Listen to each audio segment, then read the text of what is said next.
I've decided to invite more hate and scorn into my life, and that is why I am doing a podcast on why now is the time to buy a condo in downtown Toronto. Hello, everybody, and welcome back to the Last Honest Realtor podcast. I am your host, David Fleming. Thank you for joining me today. And yes, if you are watching this, you obviously clicked on the podcast, read the title. And so congratulations, you're one step ahead of so many people who are going to simply read the title and immediately go to the comments section and rage. What do you know? You're in sales. You're a liar. The condo market's terrible, etc., etc. So I challenge you this, folks. I'm going to put together, 40 to 50 minutes on why now is the time to buy a condo. If you want to write an angry comment and disagree with me, that's totally fine. But watch the podcast or listen to the podcast. And then when you do write that comment, explain to me why I'm wrong. Not because you're in real estate, you make commissions, blah, blah, blah. I've heard it all, guys. I've been doing this for 22 years. I'm not doing this for fun. I mean, I am doing it for fun. I enjoy it. I'm doing this to educate because I believe at the end of this, I will have made an argument, and a very good one, as to why now is the time to buy a one-bedroom condo. Fair? All right. Now, apologies if that sounded too cynical, but listen, I believe that we are in a society of reaction. People will read the title and they'll immediately go to the comments section. They're not actually going to listen to it, and that's fine. Look, to each their own. But this, to me, today is going to be fun. This is going to be awesome, and I hope that you enjoy. So let me start with this. The condominium market has never been worse in Toronto. So right off the bat, many people are going to say, this real estate broker is full of BS. He's telling people to buy condos. Some people, and maybe you can use the 90-10 rule here, some people are going to say, well, you want to buy when other people are selling and sell when other people are buying. So maybe 10% of people are saying, we're in the worst condo market of all time. Yeah, now is the time to get into the market. Now, fortune favors the bold, and people don't like buying assets when they're distressed. People like buying on the way back up. And if you've watched my podcast or listened before, you've heard this bit from me, but let's say that you have a fictional share of stock or a widget trading at $100, and it starts to go down to 95, to 90, to 85, to 80, to 75, and you think, maybe I'll buy in. But you don't, and it goes to 70, and you say, thank God I didn't buy in. And it goes to 75 and you say, okay, yeah, it's fine. It's a short-term thing. And it goes to 80, no problem, still watching. When it gets to 85, you really start to think, oh man, did I miss my opportunity? And you buy in at 92.50. Now, the benefit of this, of course, is that when it's back up over 100 and you can say, hey, yeah, I bought in at 92.50. But what you're not going to say is that you could have bought in at 75 or 70 and didn't. The point to this exercise, folks, is that I firmly believe, and evidence has shown, people buy on the way back up because it's comfortable, and they give up a massive profit by doing exactly that. Now, I also want to define new condos versus resale condos because people use the word bubble, and I've always hated that word. But I'm going to be honest, the pre-con situation that we saw, it was a bubble. And I've been predicting that for 15 years. Pre-construction, I've done full podcasts on this. I've been writing about this on TRB for many years. Pre-construction is a completely different animal than resale. Pre-construction condos, they cost 40 to 50% more than resale. Never made any sense. You should be getting a discount, not paying a premium. That bubble did burst because pre-con prices were what? $1,500, $1,600, $1,700 a square foot. Made absolutely no sense to me. People kept doing it. But this collapse in new condos is precisely why there's opportunity in resale condos, and that is what I'm going to explain. So let's look at this, folks. Where was the market? Now, let me throw some statistics at you. The GTA average peak was in February of 2022. GTA average price, our peak, our highest ever was February of 2022. Now, condos was actually delayed a month. The peak condo price in the 416 was March of 2022, sorry. Now, that price was $831,531. Now, last data set, which is the month of October, $699,241. I'll save you the math, guys. That's a 15.9% decline in the resale market. So from peak in March of 2022 to most recent data, 15.9%. But now think again about the folks who bought pre-con that was trading at a 40 to 50% premium. And what I mean by that is, let's say condos are trading for $1,100 a foot on the resale market. People are paying $1,600 a foot for pre-con. Never made any sense. I've never sold a pre-construction condo in 21 years. But if the market's down 15.9% from that 1,100, what are these folks going to do who bought for 15, 16? Topic for another day, but they're in big trouble. Now, we're not talking about pre-construction here. So put aside this condo crash hate, okay? Don't throw that at me. If you're going to make comments, if you're going to try to combat my argument, forget about pre-con. We're talking about resale. Now, here's a fun exercise. So I mentioned 2022, the peak. Here's a fun exercise. Let's go back. So it's been 43 months since that peak. Let's go back from the peak 43 months and look at the change in price. Do you understand where I'm going with this? So for peak, which March of 2022, it's been 43 months since then. Going back 43 months from before that peak would be August of 2018.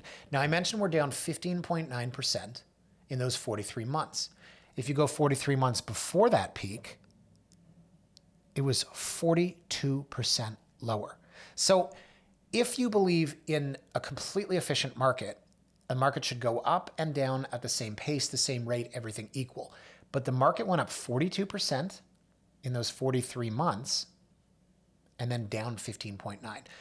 That might make some of you say, okay, well, David, it just means that we've got another, 28% to go?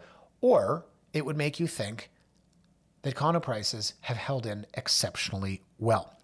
Now, a couple of stories just to say that we did. In 2021, I got a portfolio of condos down at Abel and Lisgar. It's the cheapest real estate in the downtown core. And what I mean by portfolio, a gentleman came to me and he said, I've got 25 condos. And he said, I'll give you 2 of them. We'll see how you do. We did well, suffice it to say. And we ended up basically having a impromptu sales center there. We'd have somebody come and look at a unit. We'd say, well, we can sell you one on the 17th floor. They were all empty. We ended up selling all of these condos in the space of about 3 months. Now, these were the cheapest condos you can imagine. I'm talking the price point was $399. We would set offer dates. We'd get multiple offers. We were selling them for $440. We were selling them for $1,200 a foot. That was in 2021. In 2025, unsellable. Unsellable. Guys, I have never experienced a condo market like the one that we are in right now. Condo listings are absolutely unsellable. Does that not create opportunity? Now, the second story I want to tell, this is a fun one. I met a condo owner in the fall of 2021. She had her condo on the market for $799. Couldn't get a sniff. She said at that time, had someone offered her something in the low sevens, she probably would have taken it. Fast forward to February of 2022, I call her and I say, listen, you have to get on the market. This is absolutely crazy. And to her credit, she did. And we listed at $799. We got multiple offers and sold it for $930. So look at the math there, guys. She said in the fall of 21, she would have taken low sevens. We ended up getting her low nines. That is what the market did during that time period. All this is to say that yes, the market was inflated. Yes, there was a massive discrepancy between supply and demand. And now here we are. So where is the market right now? Listen to this, guys. One of my favorite statistics is the absorption rate in the market. So that's the ratio of sales to listings. Looking at January, just to say we did. January 2021, the absorption rate was 78.9%. January 22, the absorption rate was 79.6%. Then we fell off, remember?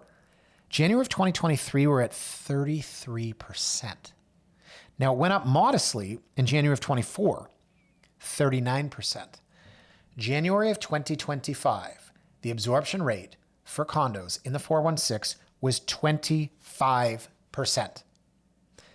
From almost 80%, that's a seller's market, to 25%. And if you're curious to use recent data, let's go with October of 2021, 67%. October of 2025, 31%. So why am I saying the time is now? There are 3 major reasons which I'm going to explain in detail. Number 1, there are 0 condos being built right now. Pre-construction sales are non-existent. Okay, what's the lead time for new condos? 4 years, 5 years? Folks, I'm going to go out on a limb here. Get ready to type in the comments section. There's going to be another condo boom in 2030 and 2031. I actually kind of pictured if I saw someone else saying that, I would think that person's full of it. So I get it. I totally do. Because so much of what I see online, here's a great line. Someone was telling me the other day, the new thing on Instagram is like a girl saying, everyone's asking me about my skincare routine. no one's asking you about it. That's the hook, right? And I was like, yes, that's new age marketing. So I'm trying to like that back to what I'm doing right now and saying, hey, listen, here's the boom. It's going to come in 2031. Well, okay, fine. Take it with a grain of salt. But I need you to listen to the following. We'll go through the 3 reasons, and then I'm going to explain why I think that boom is coming. So that's the first point. The second point is that the Liberal government, who had during the last election, and it's so like a government to make promises and not keep them, the Liberal government is now walking back their promise to get housing starts over 500,000 a year within 10 years. We're going to touch on that. And the third point is that the decline since the peak is too good to ignore, and I'm going to go through the math on some actual condos that are for sale right now. And that's probably the funnest part, is that a word? The best part of this. But we got to go through a little bit more before we get to, like it's like Christmas, right? You got to set everything up. You run downstairs. Mom and dad have to make their coffee first. My kids are not going to do that. I know that they're going to start ripping. Yeah. But fine. The anecdote aside, I want to walk you through number 1, 0 pre-construction condos being built. Number 2, Liberal government walking back promises on building 500,000 houses per year before we get to the fun part and look at the actual condos for sale. So guys, Urbanation, if you're not familiar with them, you should be. Urbanation is a think tank, whatever you want to call it. They put out some incredible data, and I'm going to read this directly from their website as it pertains to new condo sales. New condominium apartment sales in the Greater Toronto Hamilton area totaled 319 units total. We used to sell that in a night. 319 units in Q3 of 2025, the lowest quarterly total since Q3 of 1990. I was 10. I was in grade 5. Isabella wasn't even born. There was no internet. The Blue Jays were only in their 13th season. I could go on. It was 1990. That is wild. Now, sales were down 54% from a year ago, which you're like, yeah, okay, 54%, but that's from the all-time low. And fell, you ready for this? 92% below the latest 10-year average for Q3 periods. So stop right there. David's doing a podcast on why now is the time to buy a resale condo. And I'm telling you that sales are down 92%. It's contrarian, right? Just bear with me. With the new condo market on track to record its worst year for sales in 3.5 decades, project cancellations have soared. Oh, wait, now we might be onto something. In Q3, 10 projects with a total of 2,499 units were canceled, bringing the year-to-date total of 18 projects and 4,040 units canceled. Guys, not only are we not building, but we're canceling. Nothing is being built. This already surpasses the previous record high for cancellations in 2018, when 15 projects totaling 3,598 units were canceled. Since the start of 2024, a total of 32 projects and 6,981 units have been canceled, with an additional 20 projects totaling 4,187 units currently on hold for sales or in receivership, with the likelihood of cancellation in the near term. That's wild. The removal of projects from the market and a lack of new launches resulted in a small reduction in unsold units. Total unsold new condo inventory across all stages of development decreased 2% from last year's record high to 22,602 units in Q3. This included a 12% year-over-year decrease in unsold pre-construction inventory to 9,424 units and a 9% year-over-year decrease in unsold construction inventory to 10,234 units. However, unsold units in completed projects increased 142% from a year ago to a record 2,944 units, noting this figure doesn't include all units that were pre-sold but have failed to close because people aren't closing and the developer's getting stuck with them. Now listen to this, because we're going to come back to it later. Of the completed and unsold developer-owned units available for purchase in Q3, asking prices averaged $1,199 per square foot. Now, Sean Hildebrand, the president of Urbanation, ends this piece by saying, the condo market has clearly become depressed as it undergoes a difficult correction following excessive growth that emerged during the COVID-19 pandemic.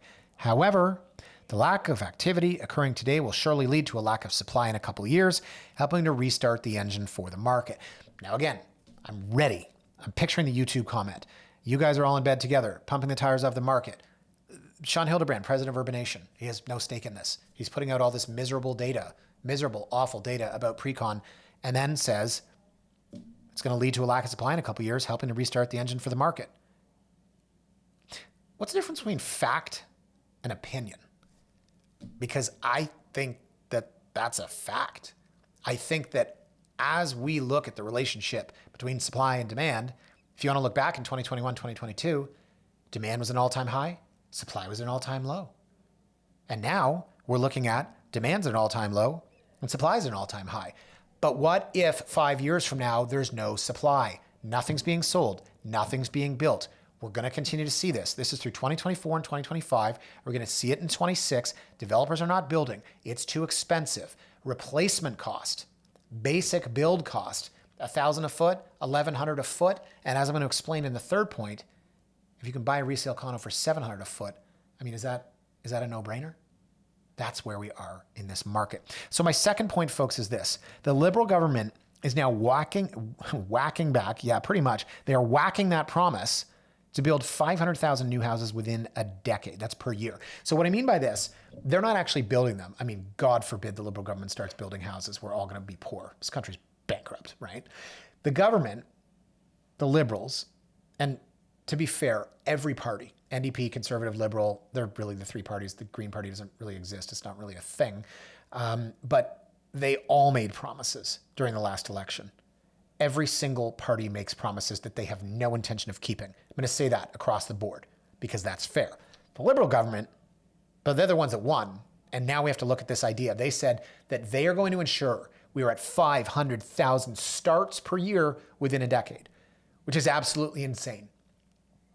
Because I think the record for starts in a year is around 250,000, 260,000. And if anyone's going to do it, it's not going to be this government. Now, for 15 years on Toronto Realty Blog, I've talked about supply side measures rather than demand side measures.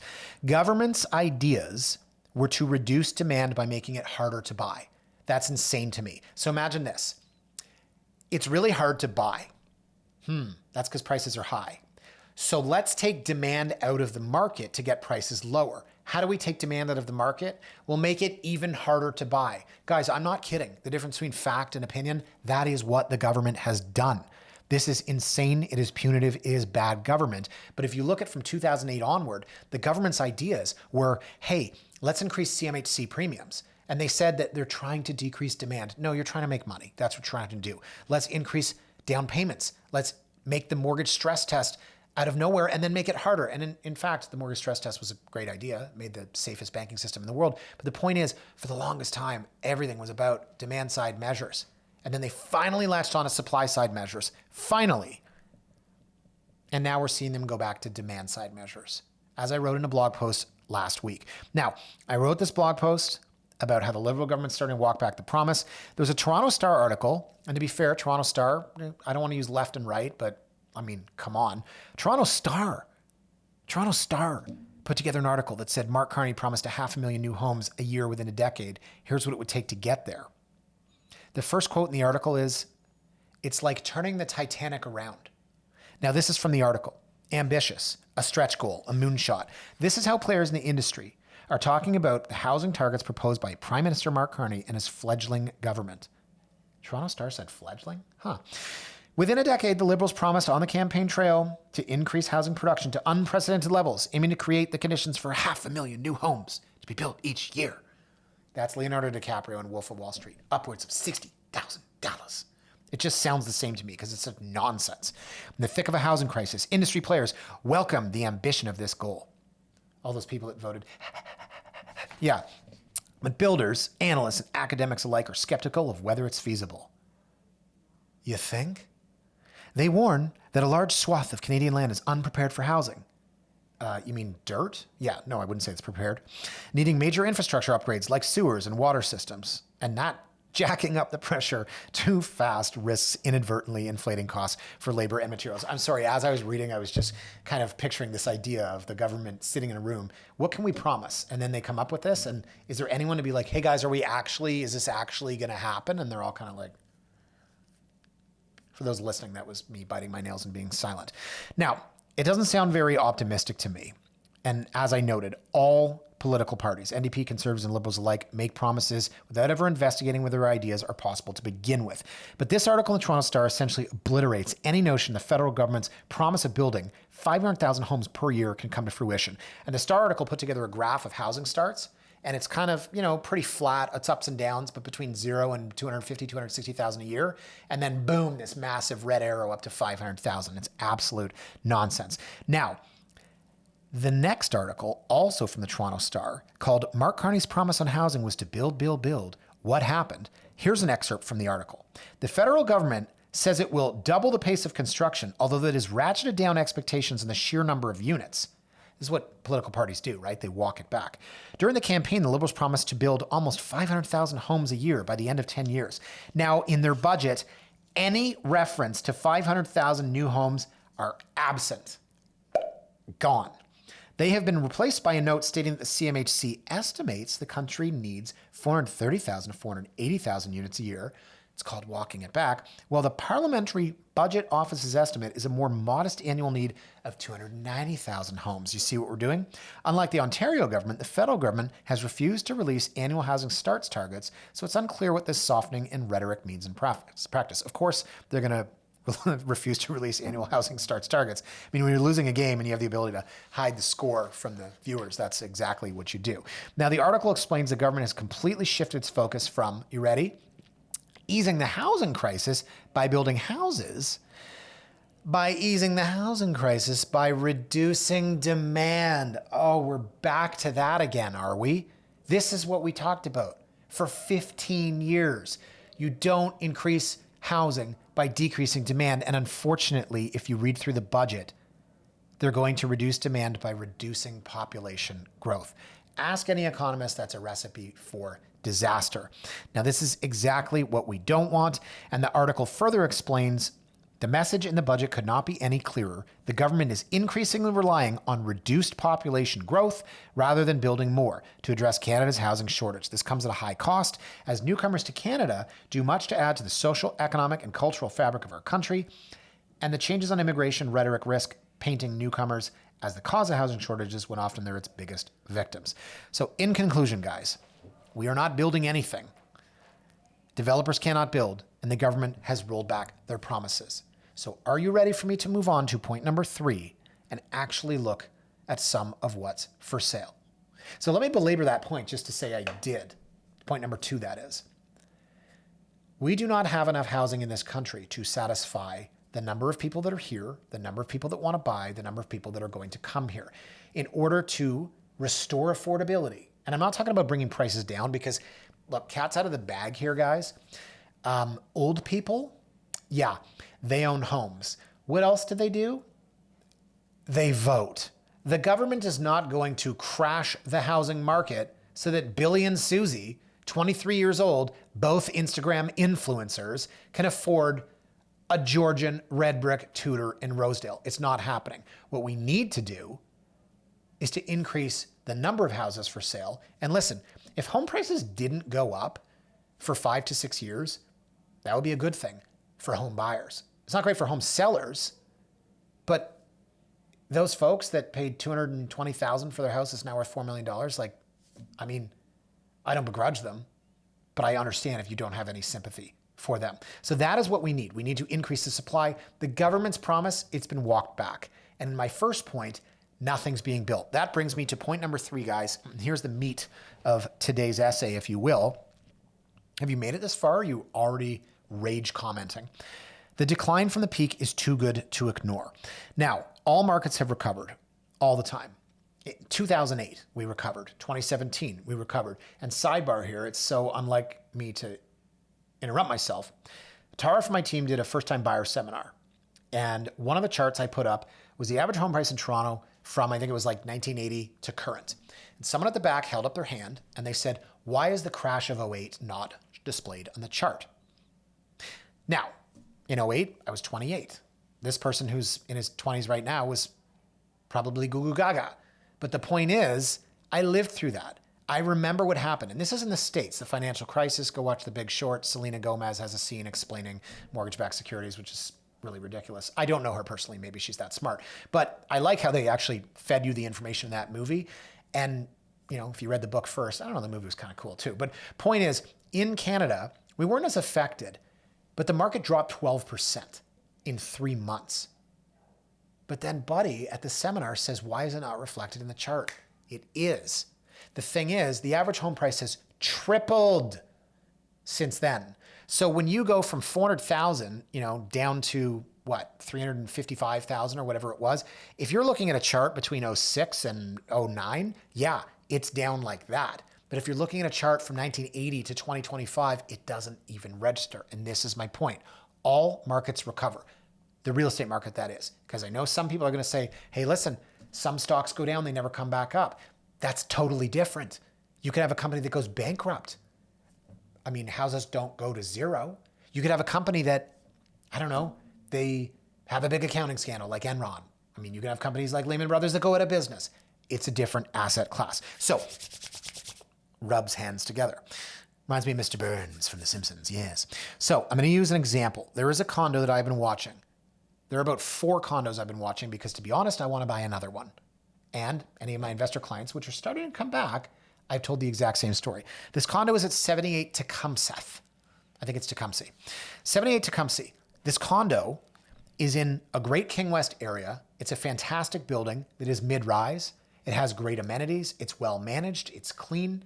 There's a good number of owner occupants, and the maintenance fees are low. The maintenance fees are $310 a month. For 545 square foot condo, that's 57 cents a square. Now, my first condo, the fees were 50 cents a square. That was in 2005. Once upon a time, 70 cents was high. Now, fees are probably averaging around 95 cents a square. This building being 10 years old and having fees of 57 cents a square, including your gas and your central air, that's amazing. Now, there's great amenities. The unit has no parking, which is good because most people renting don't have a car. And once upon a time, everyone had a car. You would rent downtown and you'd have a car. You'd drive it once a week to visit your mom and dad in Burlington. No one can afford downtown. No one can afford a car. Hence, I don't want to own an investment condo with parking. Now, what did the comparable unit sell for at the peak? $680,000 for 545 square foot condo. That's $1,248 per square foot. Now, it's crazy, but not for February of 2022, which was the literal peak of the market. Of course, the peak of the condo market, as we mentioned, was 1 month later in March, but this comp sold at the literal peak of the market. Now, here we go. Mr. Burns rubbing hands together. We said earlier that the average 416 condo price is down on paper 15.9%. Take this comp at 680, and by comp, I mean I'm looking at an investment property to buy. I want to know what the identical unit 3 floors up sold for as a comp comparable. If we take 680 and subtract 15.9%, on paper it's worth $586,713. $586,000. What is this condo listed for? $448,000. That's a 34% drop, and it's not selling. It's been on the market for 54 days. Now let's assume, I'm going to make an assumption. I'm going to assume they're at 448. I'm going to assume I can get this for 420. $420,000. That's a 38.2% drop from the peak, which was inflated. Absolutely it was. But on paper, the market's down 15.9%. You can get this for 38.2% less. And on an absolute basis, 680, 420 line. My daughter wouldn't do it this way. They would do new math. They would group. They would renumber. They would talk about feelings. Yeah, $260,000. $260,000. That's how much this unit has gone down, so to speak. Now, of course, was it worth 680? I don't know. Who's to say? If you believe that a property's worth what someone's willing to pay for it, then yes, indeed it was. But if you could buy this condo today for 420, knowing that it sold for 680, why would you not? Okay, I know where you're going with this, because it could be worth 410, and then 400, and then 350, and then 200, and then 100, and then you're gonna have to pay someone to take it, says the angry YouTube commenter, banging on the keys. For the rest of you, what's the logical argument? Sold for 480, you buy it for 420. Logical argument is, hey, you know what, David, maybe in 6 months I can get it for 400, potentially. But why would you chase 20 to give up, 260 if the market turns around? Now, this is $770 a square foot. Now, some people might say $770 a square foot is still a lot. Wake me up when prices are at $300 a square foot. But didn't Urbanation say The average sale price for developer unsold inventory is $1,200 a foot. It was actually $1,199, but I rounded up because it sounded better. So $770 a square versus unsold developer at $1,200. And replacement cost is what? $1,000? If you can buy something for less than it costs to make, now you're onto something. And the reason why people aren't interested, my cynical side says fear and jealousy. You're afraid, I don't blame you, but there are a lot of people that can't afford to do this. People that are obsessed with watching YouTube videos about real estate and they're just hating everything, they can't afford to do anything. So they don't want anyone else to do it either. And they want the market to go down further so they can be right. I don't know, guys, I think I'm making a pretty good argument so far, but we haven't got to the math yet. Now, first, a counter argument. David, the $1,200 you quoted is for new condos. New condos are better. No, they're not. That's the funny thing. That's the fallacy. Something is expensive because it's expensive. So if you look at new condos, and I have one here, this is ridiculous. 252 Church, $390,000 for a 293 square foot unit, $1,331 a square. It's expensive because it's expensive. But people started to say it's expensive because it's new. New is worth more. It's not. I mean, I don't know. A new TV versus a 20-year-old one, fine. But in that analogy, it just doesn't translate. And we could come up with a bunch of different ones. In fact, if I was better prepared, maybe I would have done exactly that. But a new condo, what, you got a better stove? You've got better floors? I'm talking square footage, y'all. 600 square feet versus 300 square feet. There's a big difference. I don't care if 300 square feet is shinier.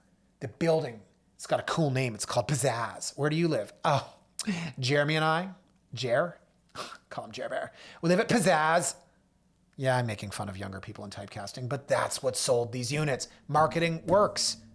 Cool building names. Flashy. Laser light show. Pre-construction events with wristbands. That's what sold this nonsense. Guys, square footage is square footage. You can paint. You can replace counters. You can put in a new stove. I do not accept the argument that new is better. In fact, I might actually argue the opposite. New has higher maintenance fees. New has far more renters. And I'm sorry to say, but if you take a building that's completely owner occupied versus one that's completely renter occupied, there's a big difference.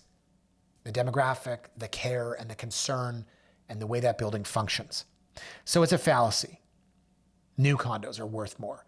No, they're listed for more because people are trying to profit off the ridiculously inflated price that they paid in pre-construction, which never made any sense to me. So I promised some math. Mr. Burns, that's my name. This is what I do when I get excited. I hope that's not translating into the microphone. We're going to assume $420,000. A 20% down payment is $84,000 down. We're going to assume a 30-year amortization, at 3.79%. Our monthly payment is $1,558.06. The fees are only $310.35 a month, as we mentioned. Our taxes per month, $192.53, and the tenant pays hydro. So in total, our expenses are $2,060.94 a month. Add $40 for insurance, and you're in for $2,100. Now this condo, and I'm going to use low numbers. Once upon a time, this is a $2,400 unit. Let's just say you're only getting $2,200 a month. You're actually cash flow positive by $100 a month. I thought we were told nothing's cash flow positive in the city of Toronto. That was then. This is now. This is why it makes sense. There were people that were buying for investment and eating a $1,500 a month loss to chase the appreciation. Now, if the market's ripping, fine. Would I throw $1,500 of lost money every month against a $3,000 on paper gain? Maybe, sure. Right? It's just equity. You're moving from one pocket to the other. Now we're talking about being cash flow positive. But it's not the cash flow we care about. It's the principal repayment. Because as I mentioned, our monthly payment's $1,558. But on average in the first year, $514 is principal. So we're taking from one pocket and we're putting into the other. $1,044 is interest. So if you take the principal repayment plus our positive cash flow, we're $7,367 of equity per year. Divided by our $84,000 down payment, that's an 8.8% return. Now, I made that number light at $2,200. I think for this condo in King West in this condition, it could be more. So let's say 9%, 10%. It's a well above market return, but of course it comes with risk. It's not a share stock. You can't click it with a button and sell it. It's a hard asset. You could have problem tenants. I don't know. The building could get struck by lightning. Whatever arguments you want to make to the contrary. But here's the thing, guys. For every 1% of appreciation, you're getting 5% ROI. Now, of course, you're going to say, well, David, that's how leverage works. But by the same token, for every percent the market drops, I understand that. I'm working under the assumption that this market will go up. No matter how much you hate real estate or real estate agents or people doing podcasts telling you now's the time to buy a one-bedroom condo, you have to admit the market's going to go back up eventually, right? So 1% per year? 1% per year? When the market was ripping, we were seeing 10, 11%. I'm not talking about that. I'm talking about 1% per year. The market goes up 1% per year. It's 5 times because we're 20% down payment. So what do we say? We're 9 to 10% ROI. We're adding 5%. We're 14 to 15%. If the market goes up 2% per year, and to be perfectly honest, with inflation averaging 2%, the real estate market over the course of a decade, if you tell me 10 years from now, this condo is not worth 30% more, you're on drugs or you're just angry.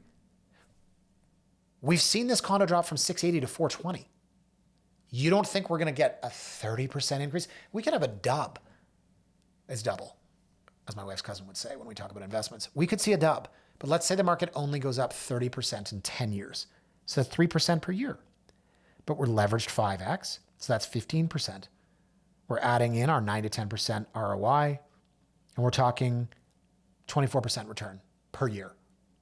Now, I'm getting ready for everyone to comment and tell me how my numbers are all problematic, and that's fine. I invite you to do that because I invite you to argue against the numbers, the facts, and the opinion rather than the person sitting here, which is what most people do in today's day and age. You don't like an argument, don't attack the argument, attack the person making it. Now, here's the problem with this. There is a big problem with this. You have to actually make the investment. And most people are afraid to do so. And that's why people, in my opinion, partially are negative on comment sections and message boards. It's not necessarily that their PhD in math and economics are saying prices are going to be down in 10 years. It's that I'm sorry to say, some people can't take on the risk. And I don't blame them. I don't blame anybody for not wanting to be a landlord. I don't blame anybody. But it doesn't mean that the investment is poor. It doesn't mean that the logic is flawed. It doesn't mean the market's going down. Like, I don't have the guts to invest in, I don't know, a nightclub or the knowledge or the know-how, but I don't begrudge someone that does so and is successful. And then the other part of it, and I'm really, really sorry to say this, but a lot of people don't have the money to do it. So whether you don't have the money or you don't have the risk tolerance or both, I mean, that shouldn't make me a target for pointing that out and explaining why this is a good investment. So here's my challenge, folks. Tell me why buying a condo now is a terrible 5 to 10 year plan without personal attacks, because most debates these days attack the person and not the subject matter. Without the fact that I'm an agent or I'm in sales or I derive income from real estate sales or that I'm a podcaster. Ignore generalizations about the country, affordability, and politics. The challenge is make your argument based on the economics and nothing else. And it is a challenge because I firmly believe in what I'm saying. Otherwise, I wouldn't have bought 3 condos in the last 18 months. And some people are going to comment, misery loves company. He's telling other people to do it because he's losing or he's an idiot or whatever. Ignore the personal side of it. Talk to me about the data. I used 3 points today. I told you how, number 1, nothing is being built. Developers are not selling, they're not building. Then I read from Urbanation, which says that cancellations are at an all-time high and people aren't closing. We're going to have developer inventory left over. Nothing's being built. Everything's being canceled. What's going to happen in 5 to 6 years? when we have had zero seeds planted and harvest, if you will. My second point was that the federal government said, we're going to get the country building 500,000 new homes per year in 10 years, and they've completely walked it back. Didn't take more than 9 months because it was impossible. That federal budget is just absolutely insane. It's like a communist manifesto. It's just wild. But we're not going to see the government pushing developers. The government's not going to build themselves, and if they do, like everything else the government does, is going to cost double what the private sector does. Topic for another day. And my third point, I walked you through the math on that. You could buy a condo that was $680 at the peak for $420 today. It's going to get you, irrespective of any appreciation, a 9% return per year. If the market goes up 2% per year or 3% per year, you're going to be in the 20 to 25% return on investment per year. I firmly believe it. Otherwise, I wouldn't be committing an entire podcast to it. So folks, that is it for me today. Thank you so much for watching. As always, feel free, as I have mentioned 15 times so far, to drop me a comment in the YouTube section. I am ready, and I think it's going to be inflammatory. I'll respond if I can.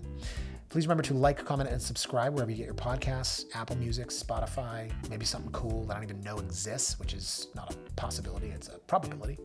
And above all, thank you for watching, folks. Have a fantastic weekend, and we'll see you here next time on The Last Honest Realtor.